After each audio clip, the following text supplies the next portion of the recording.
Torre and Mel Stottlemyre conceived of a plan that included pitching and power. Actually, they just let their guys go out and play. That included Scott Brocious and Hideki Irabu. The Yankees win. The Yankees win. Sorry, but that's what happened. Then yesterday, David Wells took the power of the force out of the Twins' bats and was awesome, throwing a complete game shutout. He couldn't do it alone, so Paul O'Neill helped out in the very first inning, and the Yankees eventually scored 7 times. So Joe Torre's at the 500 level all-time as a manager. Today, he looks to go 1 over in what could be a sweep.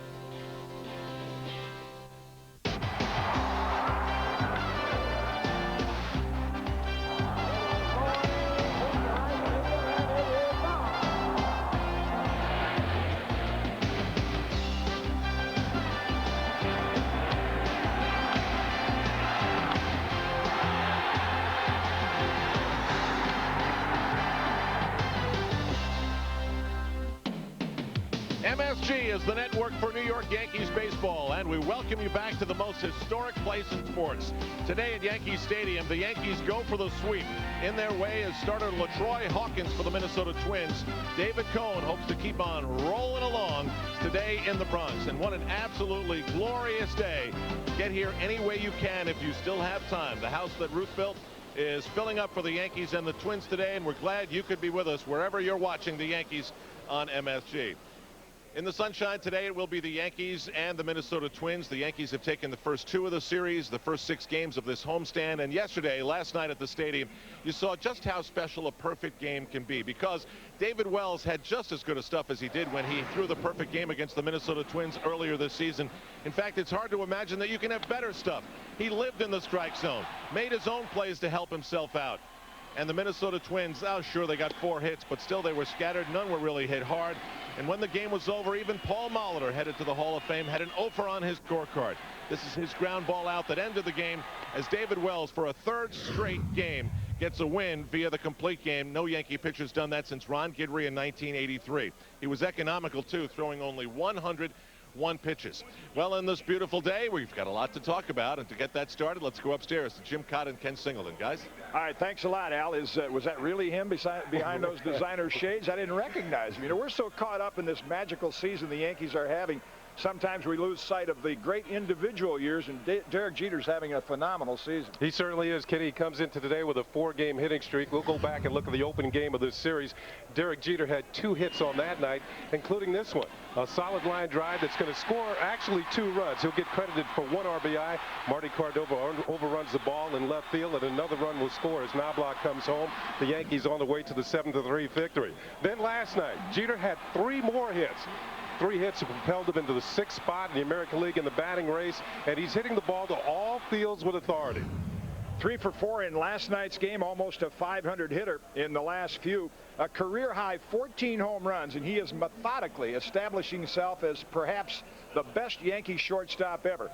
Speaking of the best, the Cy Young Award. That's the award for the best pitcher. The Yankees have 2 candidates. We saw David Wells last night, David Cone today. Yeah, he's on a roll, and this will be the first time that the Minnesota Twins will see David Cone this year. But lifetime, he is 7-2 against Minnesota, so he has a great history. Now, I don't know if there's any pitcher in the league as good as David Cone is finishing off hitters. This is his last start against the Kansas City Royals, and 3 effective pitchers, picks up 3 of his 5 strikeouts in the game. David Cone accepts congratulations from his teammates on one of his successful outings here in the house of David last Friday against Kansas City Royals. And like David Wells last night, he is perfect at Yankee Stadium. The Yankees go for the sweep against the Minnesota Twins. We'll have it for you on MSG when we come back after this.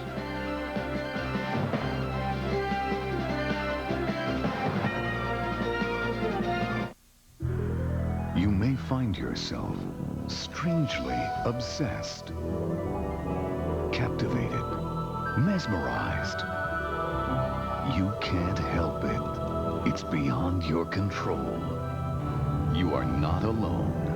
There's something you need to find. Feed your need. Shark Week continues tonight at 9 Eastern and Pacific, only on the Discovery Channel. Explore your world.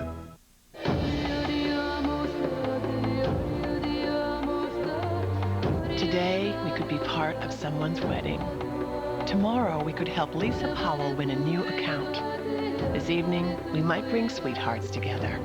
Because every day, every one of us is personally involved in connecting every one of you to your reason for flying.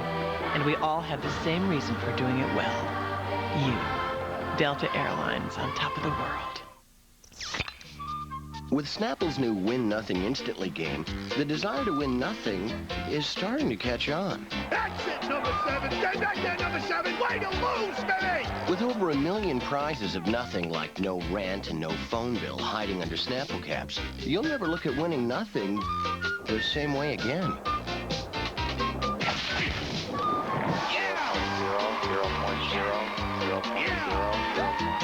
The best stuff is in here.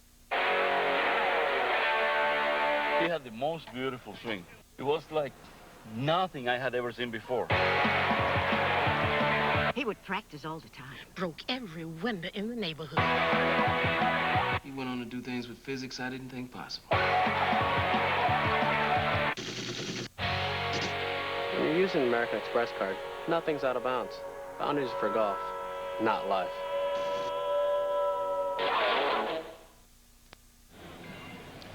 Baseball like you dreamed it would be. You can wear those sunglasses, as the Yankees are doing in the dugout. Natural grass, perfect weather, and the Yankees sent David Cone to the mound.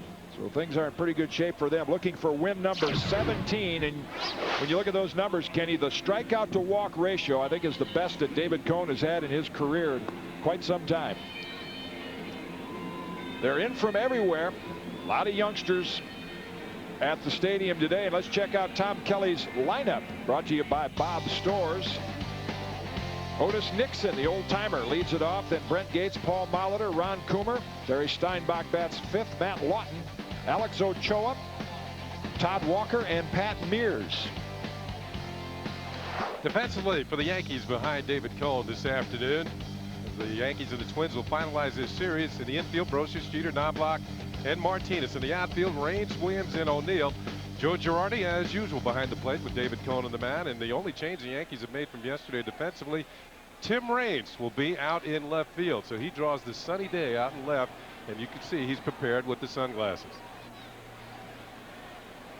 And as Al Troutwig with the feature on our secondary audio programming during the scorecard show, you saw the nice feature on Roberto Clemente Jr. and Armando Talavera and Beto Villa, who bring you the Yankee games in Spanish. Yep. 80 degrees with low humidity as Laz Diaz calls strike one on Otis Nixon. Remember that name. That is significant in today's game, the home plate umpire. Strike two. 1-2. And with 2 strikes now on Nixon, that means that Scott Brosius can drop back a bit at third base. He's now even with the bag. He was in on the grass, respecting Nixon's ability to bunt and the ability to get some infield hits. Upstairs, 2-2. The Twins in the previous 2 games have a total of 9 hits. They've scored 3 runs, and all of those came on one swing of the bat by Matt Lawton. So the Yankee starters have really shut them down, and Cone starts things off with a strikeout. Looked like the good splitter down and away. Well, 1 of 3 very effective pitches for David Cone. The splitter. Bottom will drop out of this one. You can see the spin. Oh, great slow-mo. And you saw the reaction of Nixon well out in front. He thinks it's a fastball down low. That's what a splitter is supposed to do. Appear to be a fastball, then drop out of the zone. Spitters too. Gives us an opportunity to check out our umpire lineup, brought to you by NAM, National Arbitration and Mediation. Most timely, cost-effective way to settle your legal disputes. Pitch low for a ball. And Laz Diaz, the home plate umpire, is making his debut as an umpire behind the plate. It's his 5th game in the major leagues. He's a native of Cuba. Calls that strike, and he's there because, and we send condolences to the veteran Durwood Merrill. Durwood Merrill's mother passed away. He returned to Hooks, Texas, and Laz Diaz is filling in for him. Up the middle. Knobloch cannot get that one right out of the reach of Cone. Looked like David may have had a chance to get leather on it. Reacted a little late, and Brent Gates has a 1-out single. Brent Gates has been swinging the bat well. Some of the other Twins have not been, but Gates has now hit 17 of his last 20 ball games as we watch Knobloch scramble to his right, but he can't come up with it. And the Twins have a 1-out hit and now have a man aboard. Here's a look at the swing of Brent Gates. Watch him go down, and looks to be the splitter. Kind of off the end of the bat, but it was well placed. Base hit through the middle. Second hit in the series for Brent Gates, as Paul Molitor, the now mentioned future Hall of Famer, steps in, made the last out in last night's ball game. Sometimes you laugh to keep from crying when things are going the opposite direction in this game. Base hit to right field. Back-to-back singles by the Twins. That's only his second hit in 1998 against the Yankees. That pitch up and in, and he just fought it off. I mentioned laugh to keep from crying, Kenny, because the Twins were laughing in the clubhouse today about having to look at this all day. And David Cohn's followed through, and the pitch is actually up, and that was the reason why Molitor was able to get the hit. It's only the first time in this series that the Twins have put back-to-back hits on the scoreboard. And the reason they were laughing about it, they said, oh, we lost 2 in a row. Now you get a breather today. You just have to face David Cohn. Here's Matt Lawton. He's responsible for the only 3 runs. Wow, look at that. What a start by David Cohn. He plunked Matt Lawton with a breaking ball, and the Twins have him loaded with 1 out. David Cohn is the league leader in hitting batters. This will be the 14th man that he has hit this year. And slider low and in. And we've seen this before. David Cohn, he's trying to get that slider on the inner portion of the plate. And actually, that's one of the few he's thrown in the game so far. Maybe not the complete control of it as of yet. And he plucks Matt Lawton. Well, Mel Stottlemyre sees one of his starting pitchers with a challenge early in the ball game. And he's not happened very often. Steinbach swings through the breaking ball.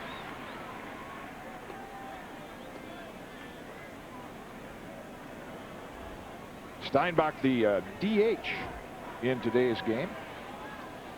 Tom Kelly still with a veteran presence in the lineup. Outside, 1-1. Without having to take his #1 catcher out of a ball game. Yeah, Cohn is tied with Rolando Orojo of the Tampa Bay Devil Rays, the rookie right-hander, now with 14 apiece. Up the middle. They're going to be tough to turn 2. They get the sure one. Now Block will have to jump out of the way, and Steinbach has an RBI on the ground out, and the Twins take a 1-0 lead. Well, David Cohn, not known as a ground ball double play pitcher, but he had a good candidate at the plate in Steinbach, who had grounded into 13 double plays when he hit this one. The only problem is he didn't hit it hard enough, and that gave the runner at first base, Lawton, time to get down on Knobloch at second base and make it difficult for him to make a relay. In fact, he didn't even slide. He goes in straight up. Ball's off the end of the bat. Now, if he hits it a little further towards the barrel, he would have hit it harder, and they might have been able to turn 2. Left-hand hitting Todd Walker steps in, takes ball 1.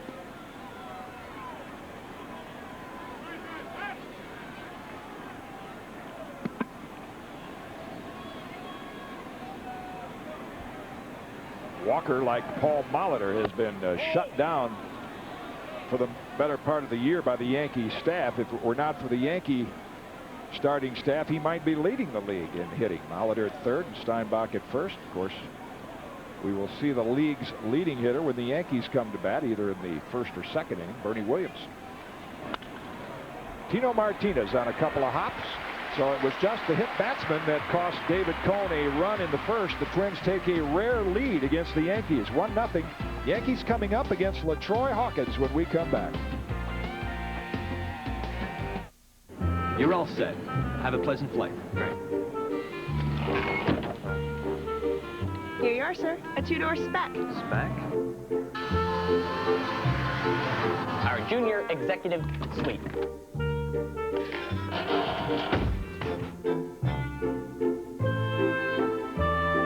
Supersize me. Sure, what would you like? I don't care. Just supersize me. Did somebody say McDonald's?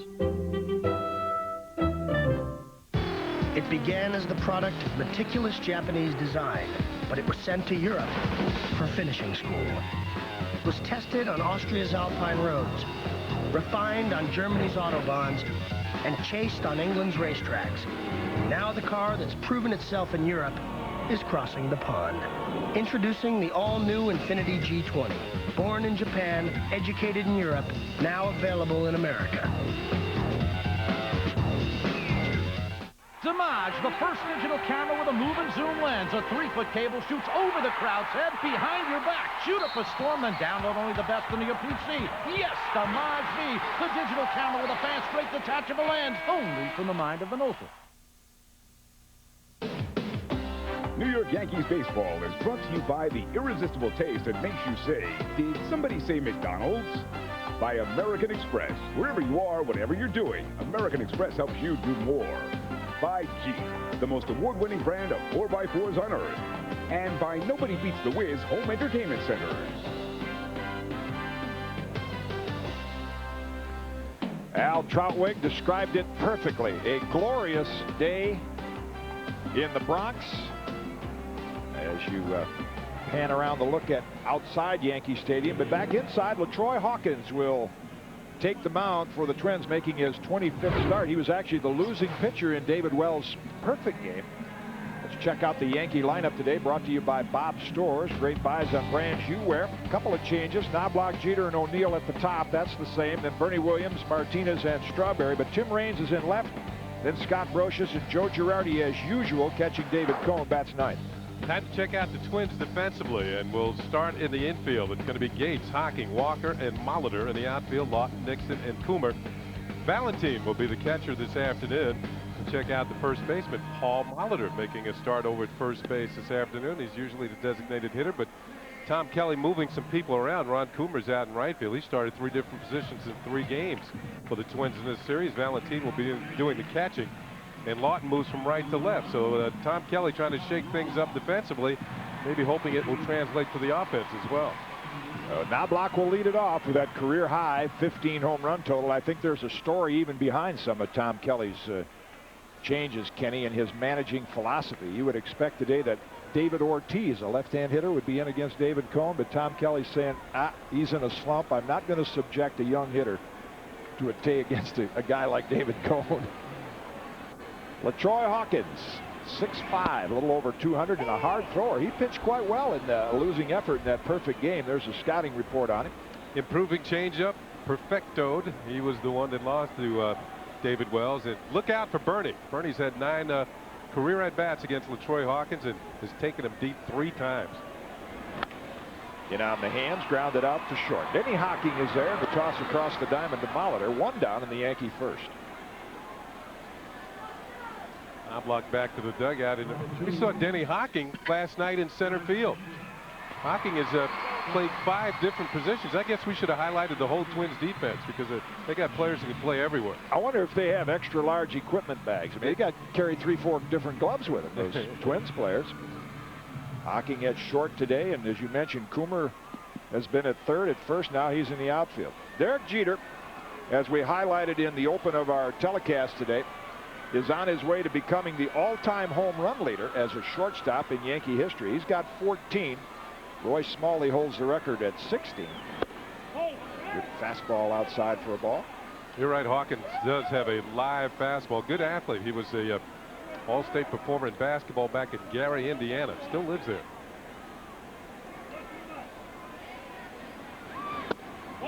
Good pitch, but a little low. The expression you hear in the dugout, we use it a great deal, is the ball comes out of his hand so easily. It's the same with Mariano Rivera and Pedro Martinez. It's got some life to it. See another one right in on the hands on a 2-0 count. He jammed Derek Jeter as he did Knobloch, and it's 2 quick outs in the Yankee first. We're going to look at the pitch that prior to the one that Derek Jeter made contact on and grounded out to shortstop. Now watch the little turn, and maybe we can pick up what Kitty's talking about, that little live movement at the end. They talk about the hitters cocking their wrist. You can see how a pitcher will cock his wrist when he actually releases the ball. Get that little flick in there. He gets the ball moving on its way to home plate. Boy, that was a nice shot. You could see Hawkins just impart that little bit of side spin, that 2-seam fastball, so it had a little late movement to it. There's Paul O'Neill, got the 2-run homer in inning number 1 last night. Got the Yankees off to a good start. Ball 1. I was talking to O'Neill before the game, and he hit his home run his first time up, didn't get another hit. He was kind of ticked about that. He had some good at-bats. He's got one there. Stumbled a little coming out of the box, and O'Neill has a 2-out single. I had him run a little harder this afternoon than he did last night in the first inning when he hit the 2-run homer. But today, same result in a way. He picks up a base hit as the ball will scoot through the hole. And look at him check that divot as he ran down the first baseline. Yeah, it looked for a moment like he twisted his ankle, but I think he just caught an old footprint in that baseline or something. This ground crew has this field in impeccable condition at the start of the ball game. But then guys get to running around the bases and it gets chopped up a little. Here's the league's leading hitter, Bernie Williams. Could be quite a season for both New York teams. First time ever they might have batting champions. John Olerud leading the National League in hitting as Bernie takes the fastball for strike one. There's the numbers Kenny talked about, how well he has hit against LaTroy Hawkins. 5 extra base hits in the 5 for 9. There's some guys you see a little bit better. You pick the ball up. 1-1. Bernie steps in with a 13-game hitting streak. So he's hot and he's facing somebody he's hit well in the past. It's got to be a pretty good feeling. Yeah, the ballpark. That could be a volatile combination right there.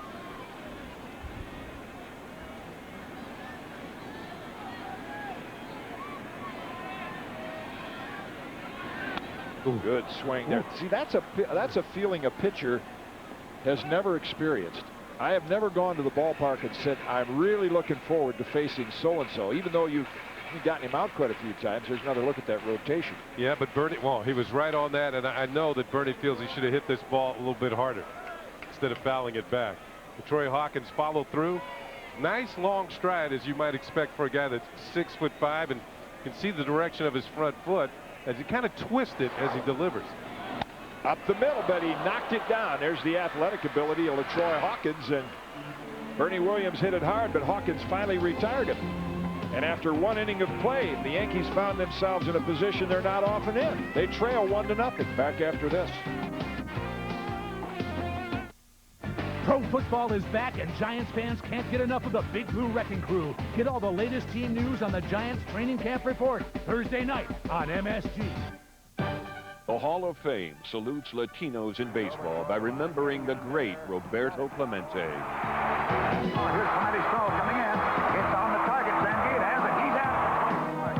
He goes into second, makes the turn, gonna try for 3. Down Bobby swings, drills it into left center for a base hit. So Bobby has gone 5 for 5. Where memories come to life. The National Baseball Hall of Fame.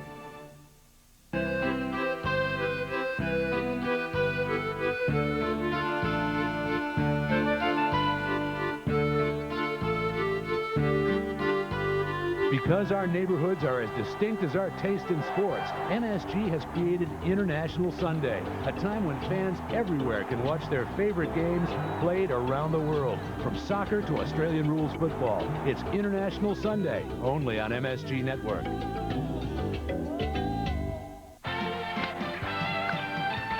They look unstoppable. Hit deep to right. A grand slam home run for Bernie Williams. On a pace to go down as one of the greatest teams in baseball history. Curtis on the run, and he makes a tremendous catch. The best team in baseball is right here in the Big Apple. The best team in baseball coverage is right here on MSG. The Yanks are in Kansas City to battle the Royals after New York City Marriott scorecard. Monday night on MSG. Twins broke through against Cone in the first, take a 1-0 lead. You can catch all the action this weekend when the Yankees battle those Texas Rangers. That's a 4-game series. Thursday and Friday will be at 7:30. Saturday's a 1 o'clock start. Sunday 1:30. On Saturday the 15th, all fans receive a 1958 World Series replica pin, compliments of Chase Manhattan Bank. Tickets available at the ticket windows here at the stadium, through Ticketmaster, the clubhouse stores, and on the web. Good pitching matchup tomorrow night. But wait a minute. The boss is in town. But a different boss. Bruce Springsteen, who made his way through the Yankee clubhouse today and is enjoying the game. And I would expect we might have quite a celebrity watch the last 6 weeks as this team rolls on in this record-setting season. Ron Coomer takes ball 1. Born in the USA. 2-0. Yeah, they were filming a movie out here during the this morning. I wasn't here that early, but at about 3 o'clock in the morning, Spike Lee and his crew with Reggie Jackson. I think that's why Goose Gossage was in town. A lot of the players from the 77, 78 team. Mickey Rivers. I saw Mick the Quick. A little lapse of control by Cone here early in the ball game. Maybe having a little difficulty finding a place to plant his foot and get that release point. He hit Lawton with a breaking ball. Now goes to 3-0 on Coomer. Not even close with 4 pitches. Coomer draws a leadoff walk. I go back to his last start. David Cone allowed a run on 2 hits in the first inning against Kansas City. As you watch this last pitch, and you speak of release point. See right up in there, and it's so fine. It might be there. It's probably not going to be there, but it's just a touch above where he's releasing it. Sometimes a pitcher will say, let me get the feeling that I'm going to hit myself in the ear with the ball. I mean, you think you're throwing a lot higher than you really are. You think the arm is up there about 12 o'clock, and it's actually somewhere between 10 and 11. As if you were looking at it on the face of a clock, and David Cone not finding that release point yet. Still hasn't. Breaking ball outside to Javier Valentin. He was in the lineup the day David Wells pitched his perfecto. Valentin didn't have much of a day like the rest of his teammates, but his might have been a little worse. He caught the hat trick. 3 strikeouts. Switch hitting catcher. They're always valuable. 6 in a row.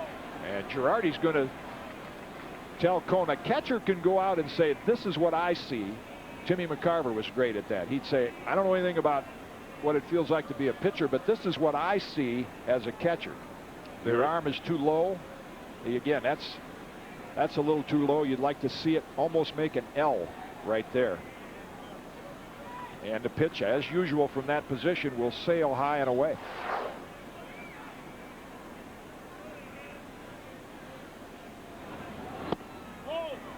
And it can happen to anybody, the Cy Young Award winners to rookies, and it's a helpless feeling. You stand out there and say, when am I going to throw a strike?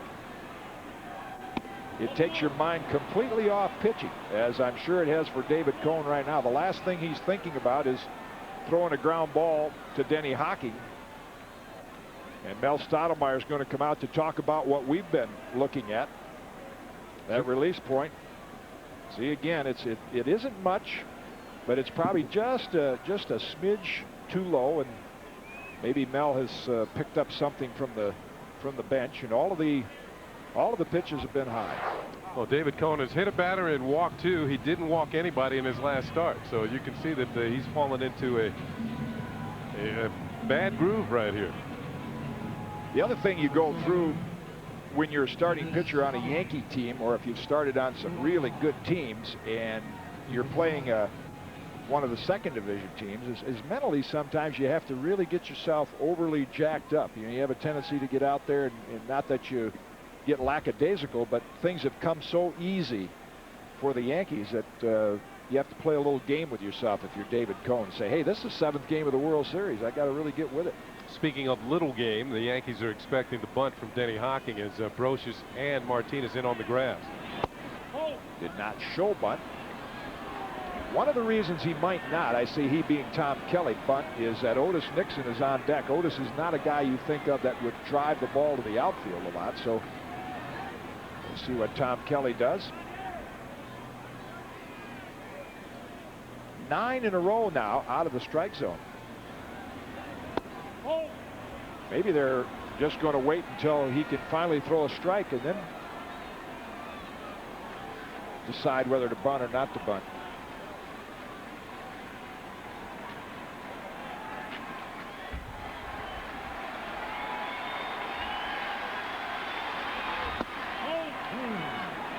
You know, 11. See, now the pitches are down.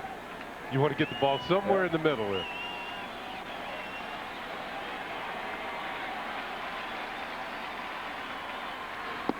That's in for a strike. And the fans, aware of what has been happening, cheer the first strike. Now here's a look at that last pitch. But David Cone finally got in the groove, and still a little bit down with it.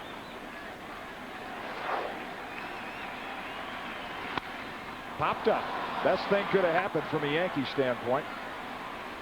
Just a lazy fly to center, and neither runner will be able to advance. So after 11 straight out of the strike zone, a couple of strikes, and David Cone has an out here in the second inning. You can see the look of frustration on his face because he knows he's kind of painting himself into a corner as far as the possibility of giving up runs. Mike Jerzenbeck is beginning to loosen in the bullpen. Maybe David Cone has indicated to Mel Stoudemire that physically he, you wouldn't often see a pitcher throwing this early. With the Yankees having the large lead and Cone's success, you'd let him go for a few innings, but maybe David has, they're very, very cautious because of his history of arm problems. Here's Nixon. That's in for a strike.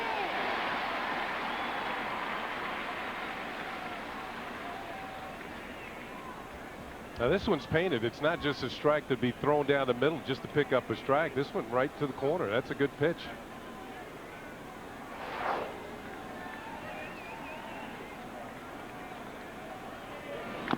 Ground foul, and he's ahead 0-2. Now he's thrown 4 straight strikes. Trip was worth it.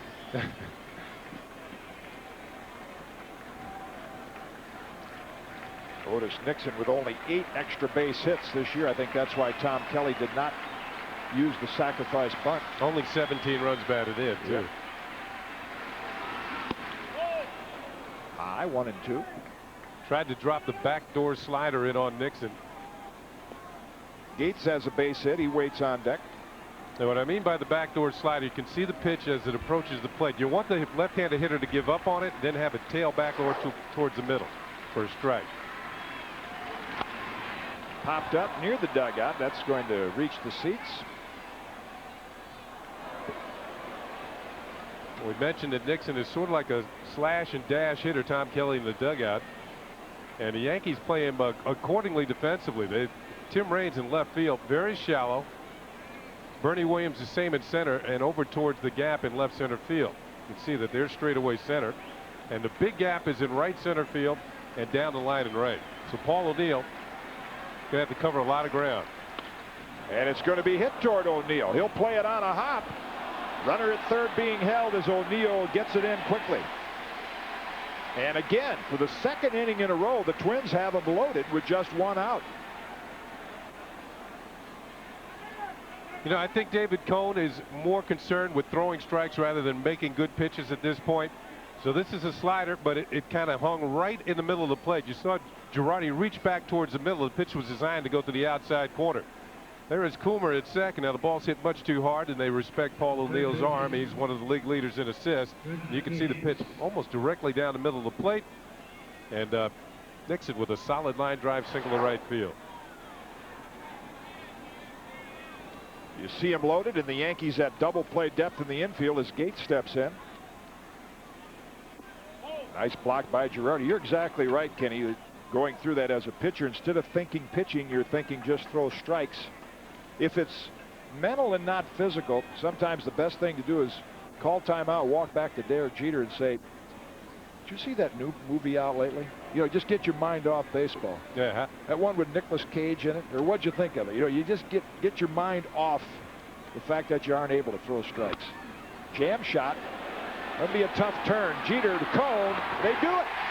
The most difficult double play, a 3-6-1, and with 1 pitch, David Cone escapes. Martinez to Jeter to Cone, and that bails the Yankees out of the bases loaded situation.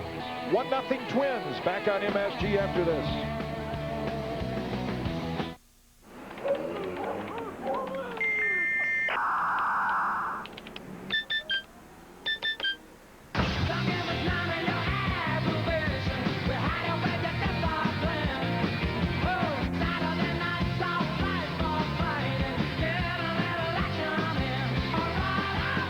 Citibank PC Banking.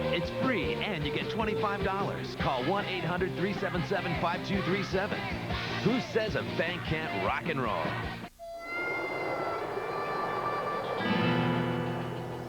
It's out there waiting.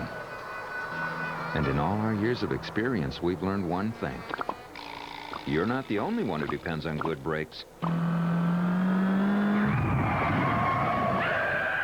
With upfront pricing at Midas, we first perform a 45-point inspection to find what repairs are needed and what can wait, so you only pay what we quote you.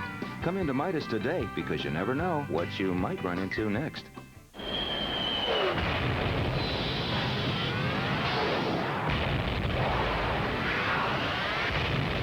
Break through to the new world of Mach 3 from Gillette, the first triple blade shaving system. 3 blades specially positioned to shave progressively closer. You take 1 stroke, it takes 3. So you don't have to shave the same area over and over, which means less irritation. 3 blades, fewer strokes, less irritation. Mach 3 from Gillette. Great-looking diamond. New York Yankee baseball brought to you in part by Citibank, whose PC banking is ranked #1 by Smart Money magazine. Who says a bank can't rock and roll? Kenny, you know you're having a good year when you've had trouble finding the strike zone and you get out of the inning like David Cone just did. Well, situation, a couple things to remember. Number one, Tito Martinez will start this double play, and he is among the league leaders at starting double plays from the first base position. The Twins have hit into the most double plays. So this might be the key play in this ball game as far as David Cone is concerned. You see Jeter getting out of the way, returning the throw. David Cone, of course, covering the bag. A tough one to turn at 3-6-1, but the Yankees get it done.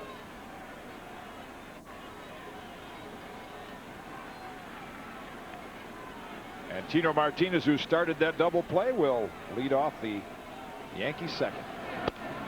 That's outside for a ball. You can imagine how frustrating that is for the Minnesota Twins. They finally get the bases loaded. Cone can't find the strike zone, and bingo, just like that, the inning's over, and they're still just up by a run.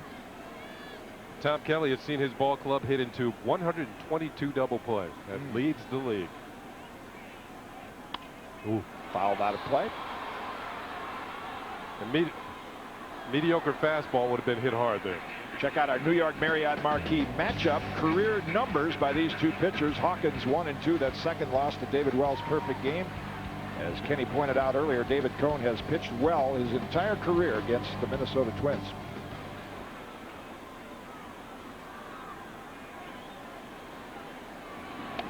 Wow, that got a little wake-up call for Laz Diaz. His first, I think that got him his first game behind the plate. He's got to shake that off. I don't think this is a cross-up because the target is inside. It usually means a fastball or tight slider, but off the glove of Valentin, off the mask of Diaz. I hope Valentin turned around and said nothing personal just because it's your first game. Welcome to the big leagues. 2-1 to Tino. And that's upstairs now. 3 balls and a strike. Every once in a while, Hawkins will get into one of those controlless fits where he can't get that fastball over and start walking people. No pitcher's immune to it. We've seen that with David Cone on the mound as Dick Such, the Twins pitching coach, longtime pitching coach, looks on.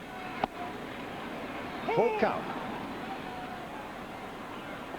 Tom Kelly, as we looked at Dick Such, has really kept his coaching staff together a long time. Of course, Tom, the senior member in terms of head coach, manager in any professional sport. He's been there since the end of the '86 season and then led the Twins to a world championship in '87.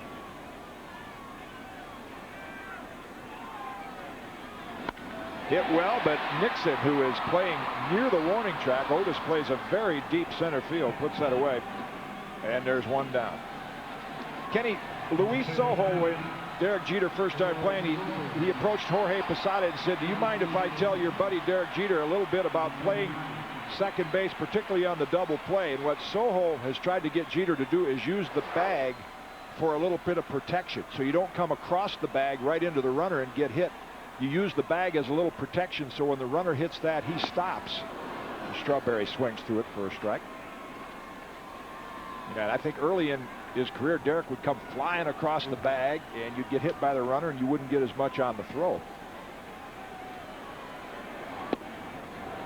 Off-speed pitch again, 0-2. Another look at it. See, they use the bag as a shield instead of getting out in here. And then the runner starts his slide, and Derek can get pretty much out of the way. The bag is clear, and he unloads from a low position, gets plenty on the throw. Hit sharply and out of the reach of Gates into right field. Check that Walker for a one-out single for Darryl Strawberry. Does that break Darryl's streak? I believe his last 6 hits have been home runs. I can recall years ago taking batting practice. John Lowenstein hit about 4 in the seats and then hit a single, which would have been a single. He says, "Oh, those darn singles." Yeah. Tim Raines in the lineup today in left field. Chad Curtis gets a day off, and all 4 of those home runs have come as a left-hand hitter.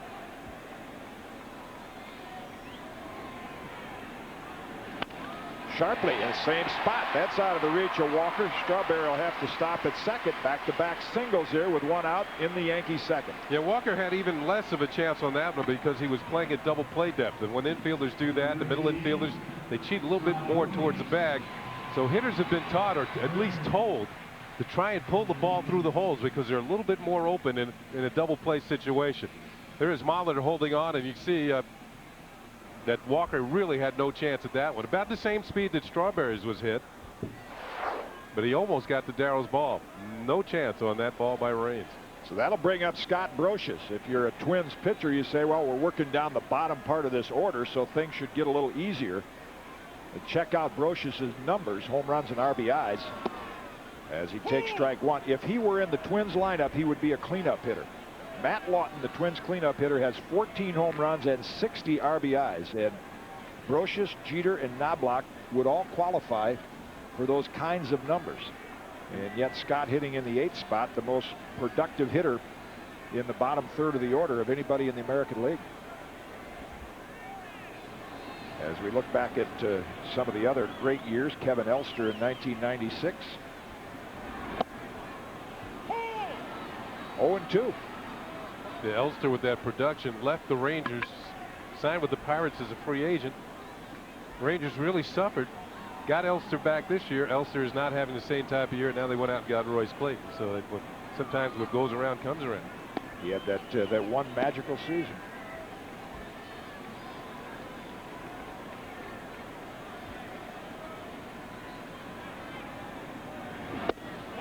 And Elster proved there's more than one way to leave a ball club.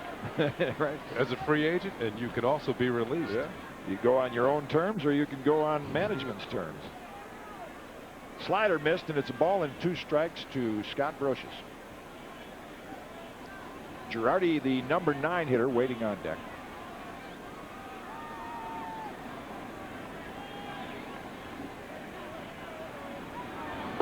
Blocked by Valentin. There's nothing like the sights and sounds of a baseball day game. You know, you can hear the vendors, the murmur of the fans. Well, actually, when you're sitting in your seats, you can see the stadium better too. I mean, it's all lit up in natural daylight. And you see the white shirts and the light shirts of the crowd. Summertime in the city. Got him. Not often you see Scott Brocious take a feeble 2-strike swing like that. And Hawkins has his first strikeout. 2 down in the inning. Yeah, this is kind of an emergency swing where you're just trying to foul the ball off. Borderline pitch. And it was borderline. That might have been a strike. So he didn't take any chances, just didn't get a piece of it. Big out for the Twins now, Joe Girardi. As you see his numbers, and Joe doesn't get a lot of hits, but it seems like when he does, they're in situations like this where they are productive. Takes a shot to right.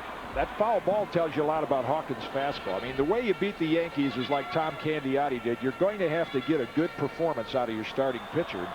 Hawkins looks like he has pretty good stuff today. It's just a matter of maintaining. And in that perfect game in which David Wells pitched back on the 17th of May, Hawkins went 7 innings in that game. Another defensive swing on the inside fastball, and it's 0-2 to Girardi.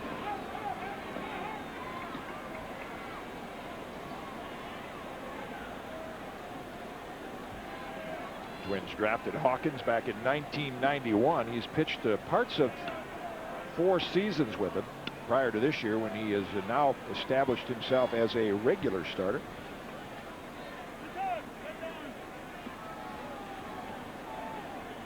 Twins get another breather when they leave here. They get to face Pedro Martinez and Tim Wakefield up in Boston.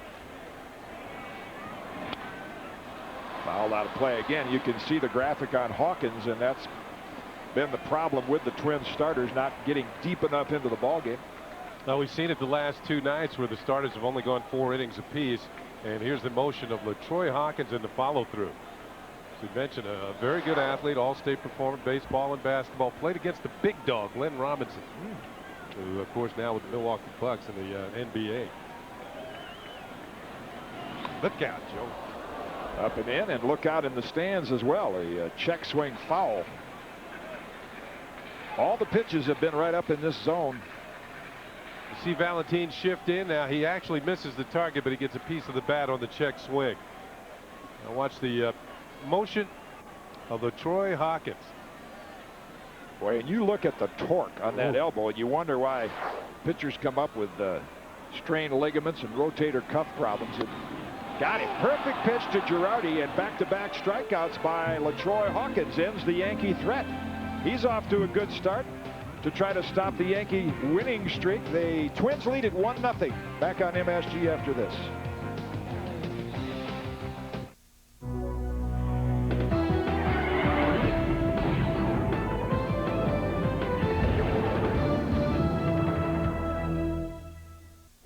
History-making moments happen at Madison Square Garden. Now you can own unforgettable Garden memories, from the fight of the century to the '73 Knicks championship, and the newest sensation, the Liberty. Limited editions to collect and treasure. Of course, they're authentic. They're garden guaranteed. The Madison Square Garden Collection. Garden memories you can own forever. Call 201-784-9600 for more information. Yankee baseball on MSG, non-stop action. It's deep, it is gone! Tough pitches and the most powerful lineup in baseball. Every cannon, every heater, every slide, and every dinger from every angle. We're all over it. He puts it away, and David Wells has pitched a perfect game. Nobody brings you more excitement than the Bronx Bombers, and nobody brings you the Bombers like MSG.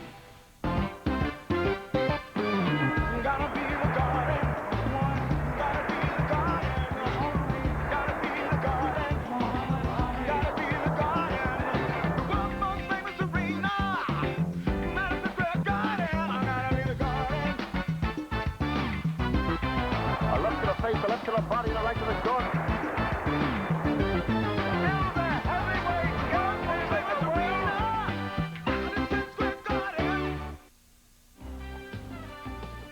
Looks like another nice crowd on hand at the stadium. A reminder that Yankee baseball is brought to you in part by American Express. Wherever you are, whatever you're doing, American Express helps you do more.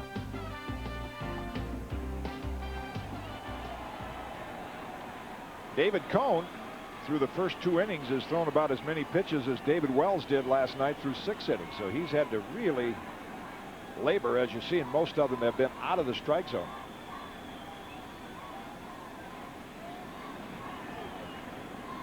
Paul Molitor takes strike 1. See, there's a veteran. He said, this guy's having trouble throwing strikes. I'm not going to hack at the first pitch this at bat, which was a single. Another good breaking ball, and that's in for a strike. David Cone went right up the runway after that 2nd inning, and sometimes you go up there and have a little heart-to-heart talk with yourself and vent some frustration, or maybe he went up to stretch his arm a little bit if it was a physical problem. It's way outside, 1-2. Last pitch, David changing the arm angle on Paul Molitor, give him a little bit different look. This pitch was designed to be a little bit closer to the zone. And on the hand, center field, it's going to drop in for a single. And Molitor has his 2nd hit of the afternoon. And again, it's the old real estate theory: location, location, and location. He dropped down, but the pitch was right up in a very hittable area.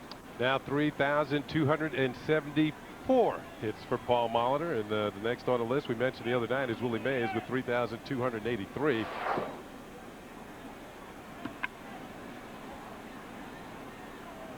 He has been something else, and like I mentioned last night, Kitty, as he might get 500 hits with the Twins.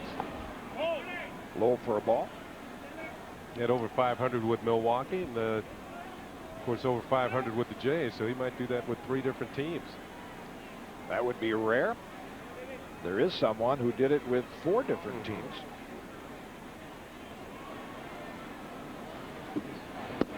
That's in for a strike, 1-1. Now we'll get a chance to check out who might have done that on our Aflac Trivia Quiz. Only player to collect 500 hits with 4 major league teams. And it should be a name very familiar to most of you in our viewing audience. Molitor back.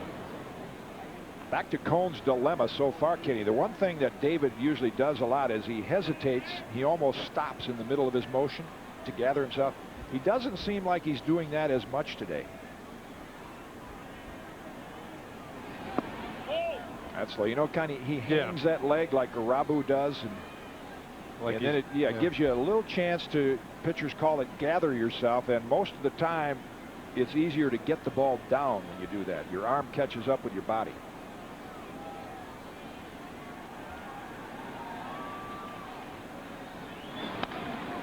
Right field, into the bat. O'Neill is there. Puts it away, 1 down.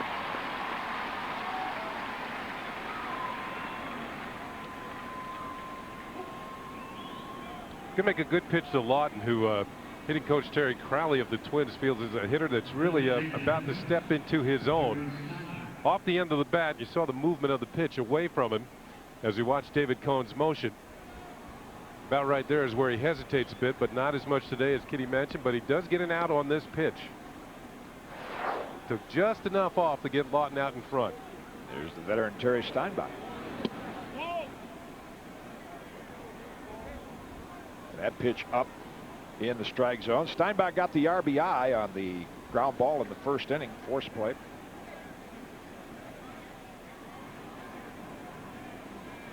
Yankee connection there as you look at Matt Lawton, and Kenny talked about him coming into his own. He had a brother, Marcus, that actually played a handful of games with the Yankees back in 1989. Matt out of Gulfport, Mississippi, draft pick of the Twins in 1991. Popped up, short left. Raines a little trouble locating it. But Jeter's there, as always, making the Jerry Rice type catch. Left field in Yankee Stadium on a day game can be a tough place to play. I don't know if there's any shortstop in the league is better than this. Now, you've seen Ozzie Smith do this and make some spectacular catches. But as you said, yeah, it does look like Jerry Rice in the corner of the end zone for 6. Nice play by Jeter. That is a lot tougher than it looks. Over the shoulder with the sun kind of, well, actually keeps the sun behind him, doesn't it? He keeps the sun out completely, that guy. Well, Al will be along in the 4th inning. Breaking ball. That's in the air. Raines on the run. So is Bernie Williams. And Raines cannot reach it. Twins are going to get another run as Todd Walker has a standing double. His first hit in the series. Well, one thing they talk about with Todd Walker is his bat speed, the ability to get the bat through the zone. This time, see the location of the pitch, and it is kind of centered. So that ball should be hit fairly hard out of the reach of Tim Raines into the gap. It's going to be a 2-base hit for Walker, and the Twins pick up a 2-out RBI double as Raines scrambles to come up with the ball in left field. Here is contact. Pitches down. It's going to be driven hard. You can see the barrel of the bat approaching the ball. And Todd Walker, as Kitty said, his first hit of the series, and I can't remember him hitting many balls very hard this series. Got that one in a good spot. Coomer takes the breaking ball high for a ball. He drew a walk to lead off the second. That's when David Cohn's problems began. Or Cohn threw 11 consecutive pitches out of the strike zone before getting back on track and escaping the second inning without a run. Another one in the air. See if Tim Raines gets to that one. Looks like he sees it okay, and he'll put it away. So the Twins add a run in the third on a pair of hits. The RBI double by Walker. We head to the Yankee half. Chuck Knobloch will lead it off when we come back on MSG.